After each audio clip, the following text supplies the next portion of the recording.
So you guys, welcome back to my channel. Today I'm going to talk about something that's like really dear to my heart because it's Black History Month, and I watched this video by this girl. I think her name's Chrissy. Sorry girl if I messed up your name. I'm going to put her video down below. I found it very interesting. So she talked about how men could also be colorist, because we always think about like girls, like light skin versus dark skin when it comes to women and shit like that. But we forget that men perpetuate colorism just as much as women do. I almost think even greater in today's world and dynamic, unfortunately. Or maybe men have always been more dominant just because of, you know, the way we have the world set up, that men are just like more in control than women, or they get more opportunities, etc. You guys get what I'm trying to say. So I'm going to tell you guys a quick little story about my experiences with colorism and kind of what happened to me growing up as a youth in Salt Lake City, Utah. And some of the things that Black males, in particular, kids as fathers, and unfortunately it was in elementary school where this was blatantly said to me on different various occasions. And I hate to say it, but it fucked with my self-esteem. It was another one of those things that were just like, wow. But for some reason, a lot of the times when I was being dissed by men, I was being dissed by Black men.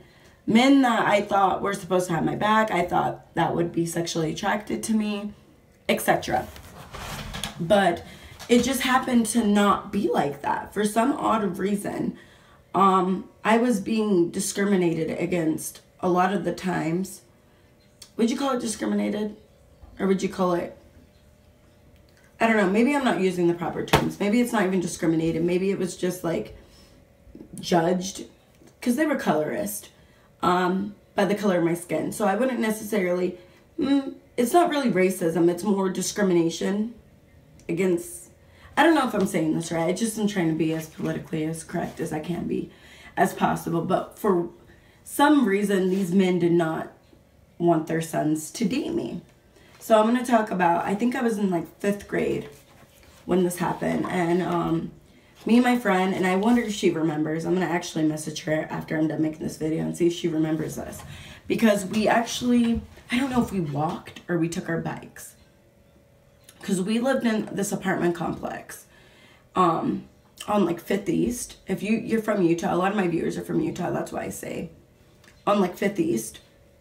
And so, like, we lived over by Granite High School. We lived over in that area. So it was pretty nice, pretty family-oriented at one point. Now, not so much. But, yeah, so I don't know, maybe we walked or we took our bikes. Either way. We went to go see this kid, and I'm going to call him James. Went to go see this kid named James. And I like James, and I told her, I was like, yo, I like James a lot. Like, he's really cute. We should ask if he wants to, like, hang out. And mind you, like, I was a really active kid. I biked, I played sports, like, you know, I did everything. I played basketball. Like, I was kind of like a girly girl, but also kind of a tomboy. Like, I still kicked it with the guys. I still, you know, I wasn't scared to get dirty, basically. And so we went up to James's house, and we knocked on James's door. James had came outside, and James was like, I don't really remember this in detail. It's been years, because it was 5th grade. He's basically says he doesn't want to hang out with us. But he's also, like, flirting with us and joking around. You know, being a little dork. And to make a long story short, his father comes outside, and his father tells us, you guys need to fucking leave. And we, like, both look at each other, and we're like, what? We're like, we go to school with him. Like, he's in our same class. We're friends with your son. He's like, my son does not need to be hanging out with you little Black girls. And I was like, mind you, my friend's very light skinned. She's actually mixed with white and Black and a little bit of Mexican. So she's very fair skinned. And I'm not that dark, neither, to some. Like, people think I'm very lighter complected. I'm more brown skinned than I would consider, like, dark skin. But anyways, so he tells us, like, oh, I don't want you playing with my son. Like, you guys are little fast-ass, hoochie-ass girls. I don't want my son to ever date someone that even looks like you. And so I'm just like, I'm in shock. And I felt bad for him because going back to school on Monday, because that was like a Saturday, had to be rough to see us. It had to be rough. And I didn't understand why his father didn't want him to hang out with some other young black girls. Or black kids in general, because we're kids. Like, I wasn't even a fast kid. Like I told you guys, I was a tomboy. Like, I really just wanted him probably to come ride bikes with us around the neighborhood. Because I think up by his house, there was these big freaking hills. And we loved, like, riding our bikes or rollerblading down the hills. And the way his father treated me was just so rude. Like, I don't want my son to even date someone that looks like you. Mind you, James is half black, half white. Mind you, the woman he's raised by is a white woman.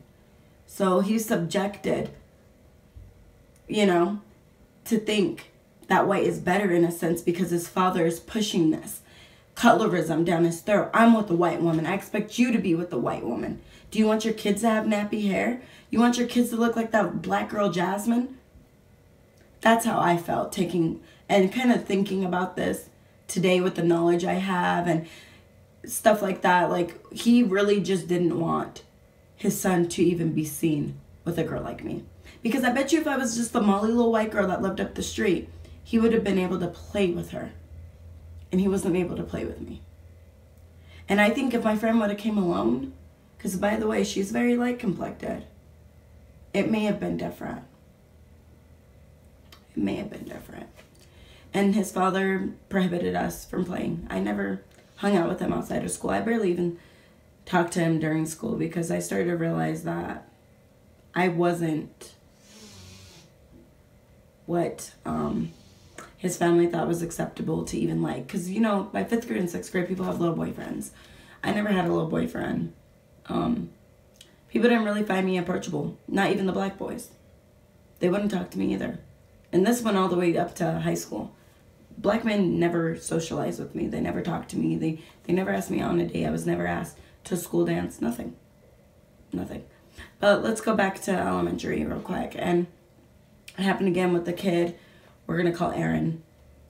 Aaron dated one of the little Puerto Rican girls that came. She was from New York. He ended up dating her. We were really good friends when we were in elementary school. I had tons of respect for them. I love them. I love their family. Our parents were connected.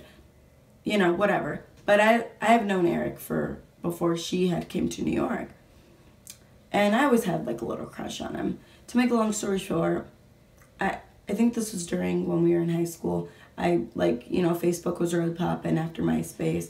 I tried to rekindle things with him, just like friendship or whatever. And his dad ends up messaging me. Mind you, he's black and German. His grandfather lives in Germany, so he's speaks some German. This kid's like really intuited with his nationality and who he is. He's an army brat. His dad's in the military. Vice versa, probably how his mom met his dad, etc. So, Aaron's father messages me on Facebook for messaging Aaron. So weird. I've never experienced something like this in my life. Messages me. I'm like, this has been some years, so I'm sorry if it's a little messy. But he messages me, his father, tells me never to talk to his son, that his son would never date a girl like me, that I'm not pretty, I'm ugly, I'm nappy-headed, my skin is too dark, I'm not pretty enough to even be talking to his son. So I need to leave his fucking son alone. So he's almost making it seem like I'm some type of weirdo trying to contact his son, begging to be with the son. I have pictures of us when we were in elementary school. Like pictures of me and him together. Our parents took when we were kids. And his father messages me. Mind you, his father wasn't even around when we were in elementary school because his parents were separated. So he thinks I'm this black girl trying to date his son. He totally tells me, like, my son would never talk to a girl like you. You're too dark. You're not pretty. Your hair's nappy. No. So when I watch this girl's video, I don't mean get emotional, but that shit really hit home for me. Because Oh my God, I can't believe I got emotional. I'm so sorry. But that shit that she was talking about really hit home for me. Because these men are teaching their sons to self-hate, are making it so difficult for black women. Because they're saying we're undesirable and we're not beautiful. Even at the age of elementary school. Which is very detrimental to your self-esteem and the way you view yourself. And I promise myself when I have black children, I will teach them that they are beautiful, even if they're mixed race. That their blackness is so important. And they should never forget that. Because the way I was treated was so unfair. And it was so fucking hard. Not only twice, 2 dads told me to not talk to their sons. And trust me, they didn't. After that day, they didn't. I just ran into Aaron at the mall. I seen him. He was with one of his friends. I was doing some shopping over the weekend. And I did not even speak to him. And I noticed that he noticed me. And, you know, I, like, kind of put my head down. I don't really like socializing as it is with people from that I grew up with. I kind of, like, have moved on in my life. I don't really talk to them unless, like, we really had a good friendship, I felt, or we just had a good connection. But, I seen him. He looked at me. I looked at him. He didn't even tell me hi. And it just really made me think, prior to even watching this girl's video. I'm sorry, I'm going to mess up her name. I'll put her video down below. She has so much good information. You guys should look at her channel. She speaks a lot about, you know, blackness and dark. She really is an advocate for dark-skinned women. And she has a lot of uplifting videos that help you love yourself. And yeah, he didn't speak to me. And it's so sad because that wasn't surprising. And it made me think about what his father told me. Like, you're not pretty. Why are you talking to my son? Why would my son talk to you? And it just really fucked with my self-esteem. To the point where I even have a hard time. This is so pathetic. And I need to get help. And I'm trying to teach myself. I have a hard time talking to black males. Because when I did try to date or talk to black males, they were so rude to me. They were so rude to me. And they wouldn't talk to me. Or when I would try to talk to them, they would act like I automatically liked them. But that wasn't the case. I'm just trying to interact with someone that looks like me. Growing up in Utah was hard enough. There's not a lot of people of color. So when you're growing up around people that look like you, especially like males, when you're trying to date, but they don't even want to talk to you because you're too black. But they're black. And some of the times they're darker skinned than me. It was so fucking hard growing up and learning how to love myself and how to date. And I think that's why I like end up dating a white guy. I lost my virginity to a white guy.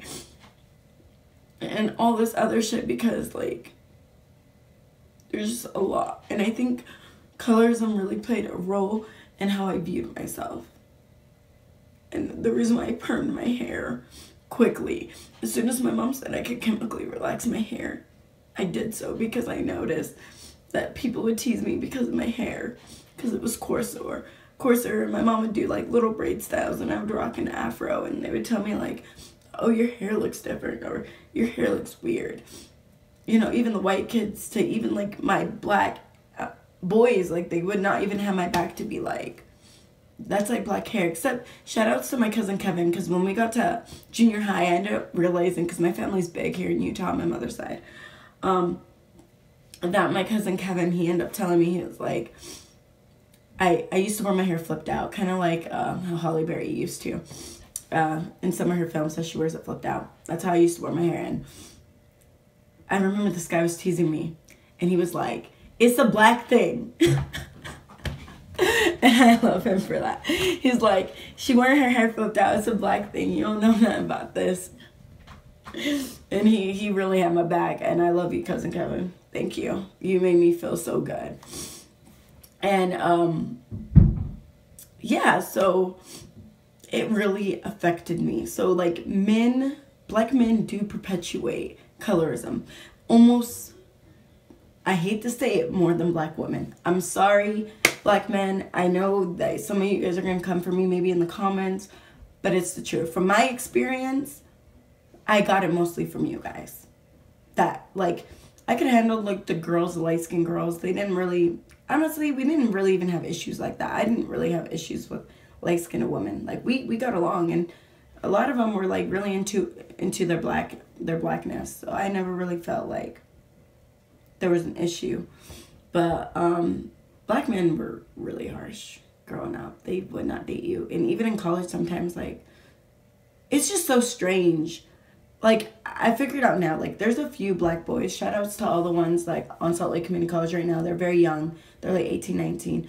They're really into black girls because that's what they grew up with. But, like, as soon as they get here in Utah and they, like, get used to the white women, something in their mind clicks that, like, if I date her, she's the trophy. If I date you, I could get you, Even in college, like, I feel it even now. Like, honestly, I date mostly outside of my race. I do. And it's not by choice. It's just, like, a lot of black men don't find me approachable at all. They don't approach me. I don't know. And then, like, I kind of grass to men of different races. I've dated mostly men of different races. I dated mostly Latinos, to be exact. And then, like I said, I lost my virginity to a white guy. I dated a white guy for a long time of my life growing up into adulthood. So, yeah. I mean, I'm sorry I got emotional, you guys. I'm sorry. This is kind of an all over the place video, but that shit really hurt me, you guys. And I'll make a part 2 to this video. I'll come back on and kind of like touch bases some more. Well, thank you guys for watching.